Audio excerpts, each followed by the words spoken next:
Well, you got to think about where Haiti started, Oprah, and you talked about this earlier. This is a country that's, as you know, one of the most impoverished in this part of the world.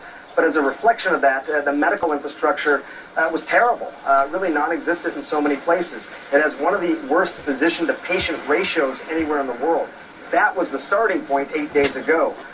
But, so you start there, and then all of a sudden you decrease the amount of hospital, the amount of personnel available, and you exponentially increase the number of patients who need that infrastructure. And that's what really worries me. It's kind of hard to imagine how you're going to catch up from all that. But also, again, you have a lot of, with the tsunami, people either lived or they died. People who lived, they needed basic supplies like food and water, but for the most part, they weren't injured. People here lived, but they lived with catastrophic injuries, and they need that care. And that really does worry me very much. And so you're saying what you need is somebody on the ground to be in charge, creating an infrastructure for distribution.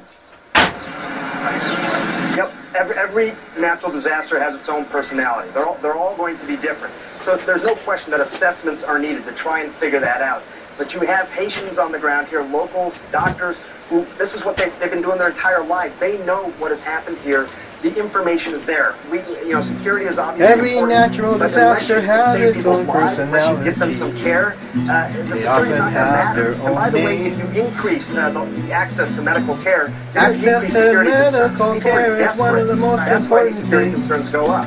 This all dovetails together. These disasters one woman in our audience just says that she knows of a situation where doctors and nurses were trying to get in, attack at once, land, and yet they have leave many all of dead and wounded. security there. So I think that's well, a very valid case, point that you make. many people when you hurt and up the ante on caring for people and getting them food and water and medical attention, the security risks will go down. Not the same Dr. as Gupta, with you've done really an amazing job, you and your team. So thank you so very much. Back at public places,